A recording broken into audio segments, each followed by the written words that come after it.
الحمد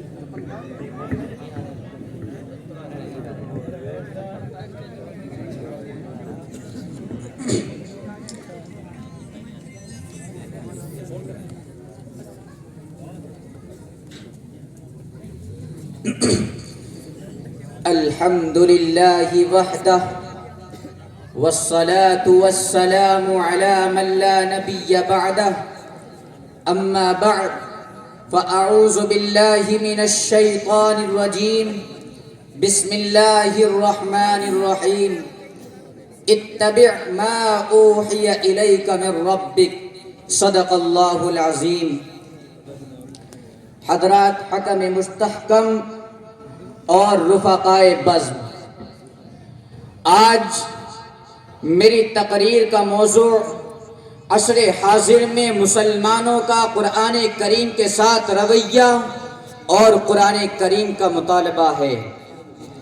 مخاطبین محترم، اللہ تبارک و تعالی نے اپنے پیارے حبیب سید الکونین فخر رسل خاتم الانبیاء جناب نبی کریم حضرت محمد مصطفیٰ صلی اللہ علیہ وسلم پر قرآن کریم جیسی عظیم الشان کتاب نازل کی، جس میں دنیا و آخرت کی فلاح رکھی گئی ہے، جس میں ہدایت انسانی مضمر ہے، جس کے بارے میں خود باری تعالی ہادی و مرشد ہونے کی خبر دیتے ہوئے سورہ بنی اسرائیل آیت نمبر 9 میں ارشاد فرماتے ہیں ان ھذا القرآن یہدی للتی ہی اقوم.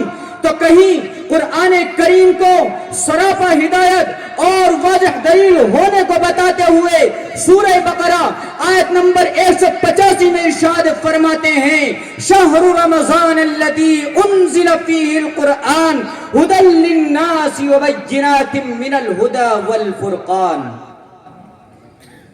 سامعین باتمکین، جب قرآن کریم ایسی عظیم الشان اور مقدس کتاب ہے تو ہونا تو یہ چاہیے تھا کہ اسے سینے سے لگایا جاتا، اس کے معنی کو سمجھا جاتا، اس کے احکام پر عمل کیا جاتا اور اس کے بتائے ہوئے طریقے پر عمل پیرا ہو کر دنیا و آخرت کی کامیابی کو حاصل کیا جاتا.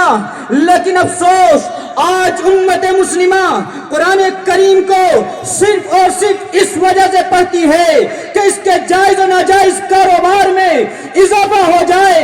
کوئی اس لیے پڑھتا ہے کہ اس کے مننے والے کی بخشش ہو جائے، تو کوئی چوروں، ڈاکوؤں، دشمنوں اور حاسدوں سے گھر کے تحفظ کے خاطر قرآن کریم کا استعمال کرتا ہے.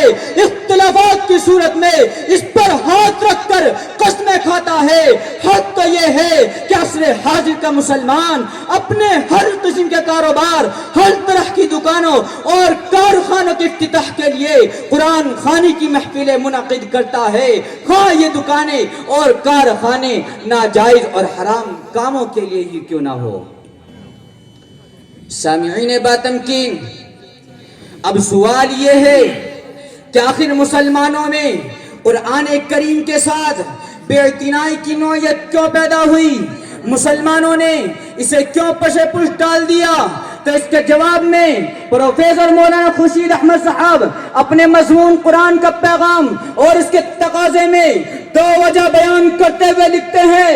پہلی یہ کہ ہم نے عملاً اس کتاب ہدایت کو اپنا حقیقی رہنما بنانا چھوڑ دیا. دوسری یہ کہ ہم بظاہر اس کا احترام تو کرتے ہیں لیکن اس کو سمجھنے اور اس کے تقاضوں کو پورا کرنے کے لیے صحیح راستہ اور صحیح طریقہ اختیار نہیں کرتے ہیں.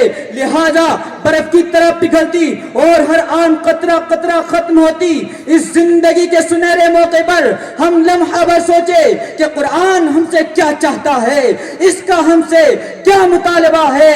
چنانچہ جب حضرت مولانا عبد الکریم صاحب کی کتاب تجلیات رمضان المبارک کی ورق گردانی کرتے ہیں تو صفحہ 84 کے مطابق قرآن کریم کے 5 حقوق ہیں: ایمان بالقرآن، تلاوت قرآن، عمل بالقرآن، فہم قرآن، تبلیغ قرآن. میرے دوستو، قلت وقت دامنگیر ہے، اس لیے اپنی تقریر کو یہیں پر ختم کرتا ہوں. وآخر دعوانا ان الحمدللہ رب العالمین.